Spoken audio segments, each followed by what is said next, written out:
I just got back from a few weeks in Tokyo, and while I was there, Nothing held a launch event for the Nothing Phone 3A in Japan. But this video isn't just about the phone. I sat down with Carl Pei, yes, the CEO of Nothing, for a conversation about their design philosophy, how their iconic transparent design is manufactured, and what the world might look like if Apple never existed. I like to talk about tech and creativity and how it kind of like intertwines. Awesome. So I think Nothing is like a really great brand. I've been a fan for a long time, and so I'm really excited to talk to you today. Awesome. I look forward to it. We're very much about tech and creativity as well. And I really love like all the design aspects of the brand as well. I heard you talk about technical warmth, which is like a really cool concept. Can you talk a little bit about how that philosophy went into designing the 3A? We saw creativity as our only way to, break into this market because all the brands in this space are very big. Right. They sell hundreds of millions of devices every year. So if we just came and made something similar, then we wouldn't have a chance or a reason to be in the market. So before designing products, we wanted to set a vision for the brand first. So we started looking at a lot of different creative fields, not just consumer electronics design. We looked at movies, we looked at furniture, architecture, and we made a book. Yeah, I heard about this book. Yeah. Is this something that's like available? So the first iteration, we only made 7 copies for the core folks. And then a year later, we made a bigger one for all the employees. So we have a few hundred of those floating around. Yeah, if you have the chance, we can show you as well. Yeah, I love that. Talking about like the design again, I saw somewhere on the internet about like how transparent design is like expensive because if you get a speck of dust, that's like not going to the market. So how do you balance having such a like affordable price versus making the decision to go with this design that could be expensive to produce? Yeah, so we landed on the technical warmth because we wanted to create a very distinct design language. Today, I think a lot of us are living in Apple's world. A lot of the industry is living in Apple's world, meaning whenever they release something, whenever they have a new style, then everybody kind of almost copies them. You can see that in the retail stores as well. After the Apple Store came out, everybody tried to make similar looking stores. Maybe the colors are a little bit different. We wanted to avoid that as much as possible. We had this thought experiment. What if Apple didn't exist? What if history unfolded in a different way? Then what would the leading tech company look like? And that's how we came up with technical warmth. So it's taking the very raw technology, the very like engineering look, but also matching that with the humans behind it. So for instance, if you look at our content on YouTube or other channels, we try and highlight the people who design the product, who market the product. So it's a way more transparent way of communicating. That's kind of our definition of technical warmth. We'll also try and do like fun stuff on the design, fun features, Easter eggs. On the earbuds, we have this little dimple on the case. You can almost use it like a fidget spinner if you want to.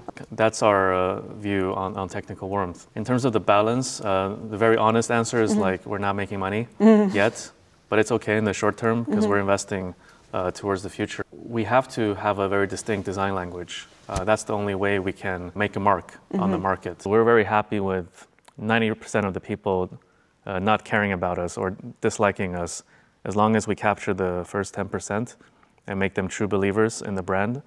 And to do so, I think we have to be very opinionated on the product design as one example.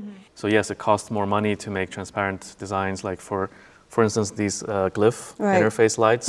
These are all custom made by us. The smartphone manufacturers, they've never made it before. We had to work very closely with the factories. Our factories are basically clean rooms right now. And it's like so much humidity, right? Yeah, so we have like, first of all the workers have to wear a suit that covers their entire body. Like a hazmat suit. Like a hazmat suit. And then we have wind blowing from the ceiling.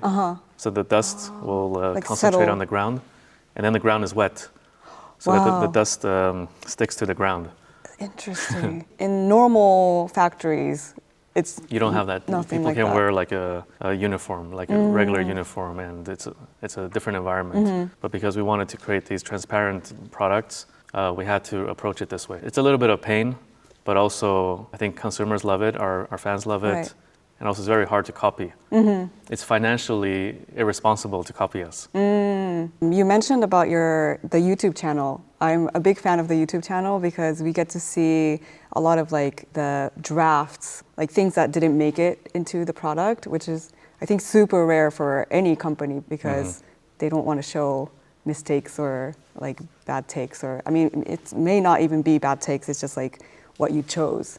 Yeah. So I think that really shows like the ethos as well. We even made a video about a failed product. Yes, I love that one. It's very it's a very different approach. The for battery. Sure. Yeah, the power, charger? the Power One. I think that's also the opportunity that we have. Like as a smaller company, as a startup in this space, we have a lot of disadvantages because if you have scale, you have better prices for your products. You can hire more engineers. So we're thinking like, how do we take a weakness and make that into a strength? Right. So why don't we just share everything? It doesn't really matter. And I think that approach has worked really well. Like a lot of our videos get hundreds of thousands of views, Right. millions of views.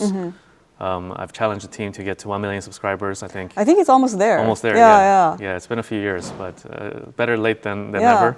And at the same time, if you look at our user base, we currently have the youngest user base out of all the smartphone companies in the world. The average age for our users is 28. Oh, wow. I think for Samsung it's like 44 or 45. It's a Interesting. very different group of people that Gen Zs. we're speaking to. And we're very much about creativity because I think the more we can share, the more we can also inspire other people. When they can see that actually behind this company there's a bunch of regular people. They also make Right. mistakes. They're also very just passionate about whatever they do. So hopefully for a younger person watching our content, they can also feel like it's not that hard, that they can also contribute. So I think personally, I was very inspired by Apple when I was younger. I got the first iPod and I got the first iPhone among all my friends. And I was very inspired by the innovation that they brought to the market, which is why I'm in this industry. But today, like I feel like these companies that used to be creative in the past, they become very big and very corporate, and they've changed. And who is inspiring the next generation? I feel like there's a vacuum right now. So hopefully we can take a space here. I think at the end of the day, creativity is the superpower of humanity. But for me, creativity is not just design or art. It's like problem solving. You can be a software engineer who's also very creative in how you approach software. I think that's what's gonna make humanity become stronger over time if we can make people more ambitious and more creative. Right. Now that you mentioned humanity, I also want to talk about the AI features. The essential key is like, it's connected to the essential space, which is like an AI platform. But how did you make the decision on making this feature versus like an AI assistant or photo editing? Yeah, because we want to be very practical and solve real consumer needs. This idea was basically, it came from ourselves. So a lot of our team are very creative. And if you think about taking a note, like when you have a good idea, then you have to take the phone out of the pocket, you have to unlock it, and then you have to go to the notepad. Right.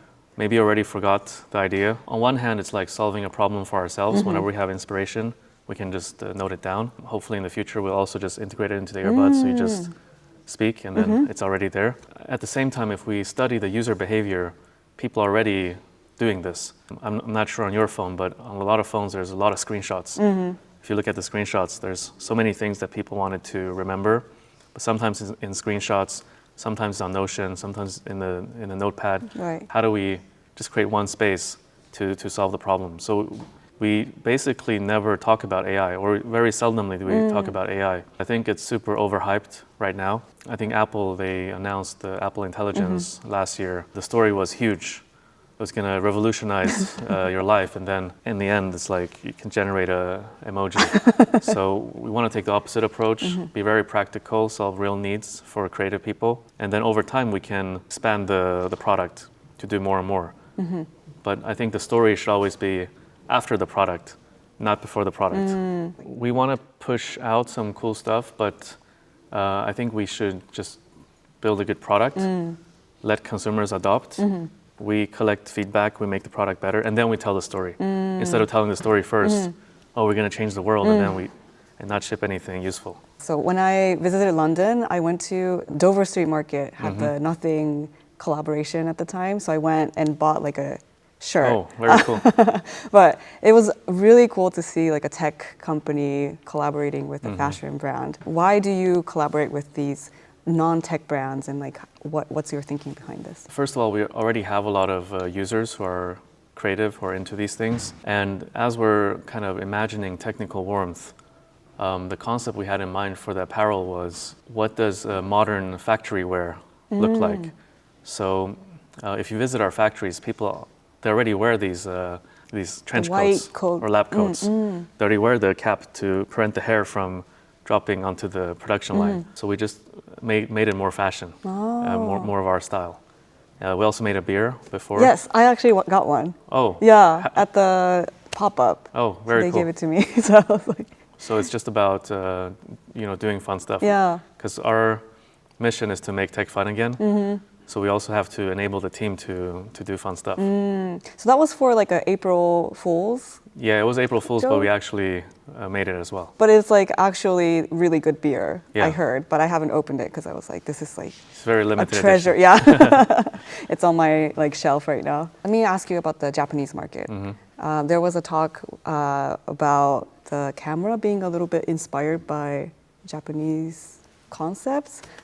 Is there anything you can add to that or talk about? So in our design book, we have a lot of Japanese references. And in the first version, we had a picture that was very inspiring to us as a team.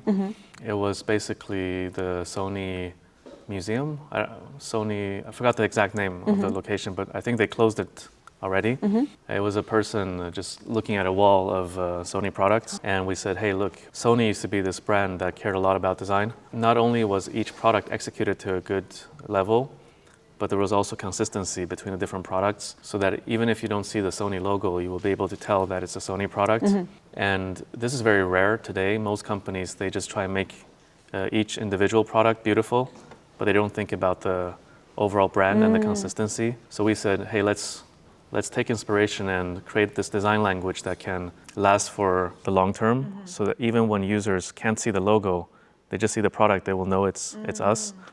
Wouldn't it be great if in 10 years from now, we also have a wall of our products and our staff can proudly showcase the products to visitors. We saw in the presentation that there was like 4 times more traffic to the Nothing site in Japan. How are you seeing like the market react to Nothing in the brand? I haven't been tracking the sales numbers very closely, but we see so much interest coming from Japan. Today we launched the 3A here, but even when we didn't launch here, when we launched the device in the UK, I think Japan was like number 2 in terms of overall site traffic. Okay, so they were searching. Yeah, so there's something about the brand and the design and the ethos that's really resonating here. Right.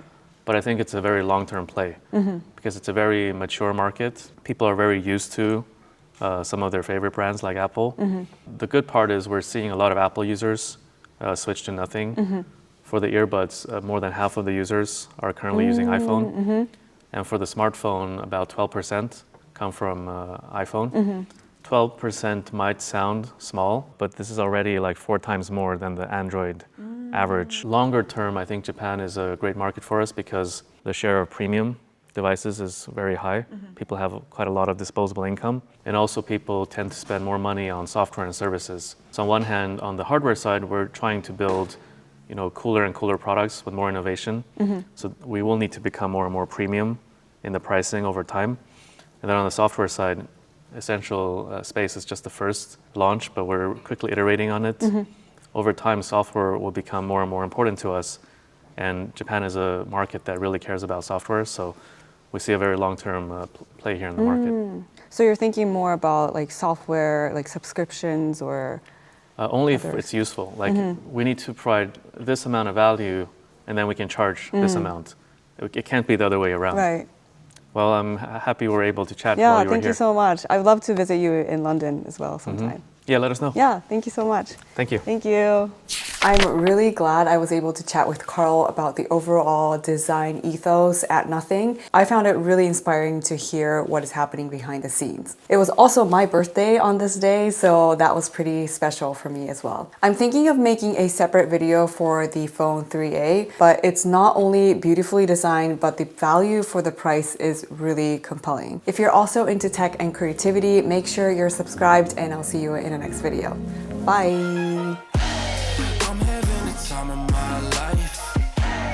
Everything